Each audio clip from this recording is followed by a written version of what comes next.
Hello all. இந்த வீடியோல என்ன பார்க்க போறோம்னா டுடே that is 9/12/2025 ல இருந்து CBSE ல இருந்து ஒரு இம்பார்ட்டன்ட் அப்டேட் வந்திருக்கு ரிகார்டிங் போர்டு எக்ஸாம்.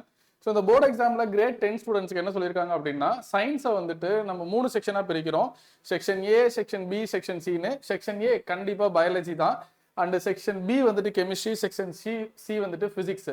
ஸோ இதில் என்ன சொல்லியிருக்காங்கன்னா இந்த செக்ஷனை வந்துட்டு நம்ம ஷஃபிள் பண்ணி எழுதக்கூடாது அப்படின்னு ஒரு இம்பார்ட்டண்ட்டாக ஒரு அலர்ட் வார்னிங் மாதிரி கொடுத்துருக்காங்க.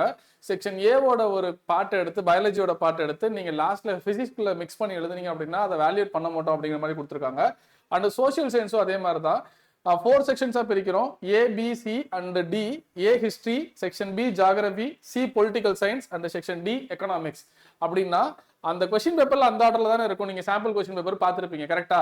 ஸோ அதே ஆர்டர்ல தான் நம்ம ஆன்சர் ஷீட் இருக்கணும். என்னோட கெஸ் படி கரெக்டா அப்படின்னா இந்த தடவை வேல்யூட் பண்ணும்போது கெமிஸ்ட்ரி டீச்சர் வேல்யூஷனை முடிச்சுட்டு அவங்க கண்டிப்பா அடுத்த டீச்சர்ஸ்ட மாத்திப்பாங்க.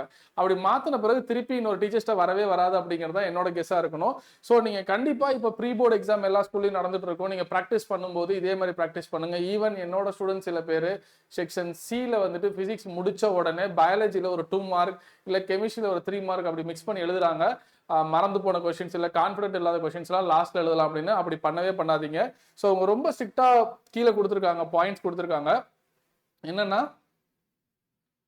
reply of section should not be written or mixed in any other section. So நீங்க ஏவோட ஒரு ஒன் வேர்டு எந்த ஒரு சின்னதா கூட கெமிஸ்ட்ரியை கொண்டு வந்து நீங்க பிசிக்ஸ் செக்ஷன்ல எழுதவே கூடாது, நம்பர் போட்டிருந்தாலும்.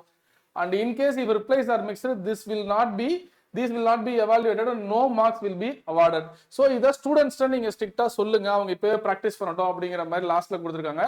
All schools are therefore requested to kindly ensure that required practice is done by the students in advance to ensure that they are not making any mistakes when writing board examination.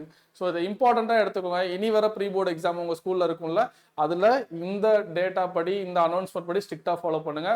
And all the best for your exam. இன்னைக்கு start பண்ணா கூட நிறைய marks உங்களால improve பண்ணிக்க முடியும். So கண்டிப்பா படிங்க. நீங்க அதிகமா ஃபோக்கஸ் பண்ணீங்க அப்படின்னா கம்மி டைம்லயே நிறைய படிக்க முடியும். ஸோ ரிவிஷன்ல இப்போ ஸ்கூல்ல ஒரு ப்ரீ போர்டுக்கு இன்னொரு ப்ரீ போர்டுக்கும் நடுவில் ரிவிஷன் கொடுத்தாங்க அப்படின்னா மார்னிங் என்ன படிக்க போறோம் அப்படின்னு ஒரு லிஸ்ட் அவுட் பண்ணிட்டு போங்க. ஸ்கூல் விட்டு வரத்துக்குள்ள நீங்க தெரியும் உங்களுக்கு நம்ம எவ்வளவு பிளான் பண்ணிட்டு வந்தோம், எவ்வளவு முடிச்சோம் அப்படின்னு. ஸோ அந்த மாதிரி பிளான் பண்ணி படிங்க, ப்ரொடக்டிவிட்டி அதிகமா இருக்கும். And all the best for your exam. Keep on வாட்சிங். தேங்க்யூ.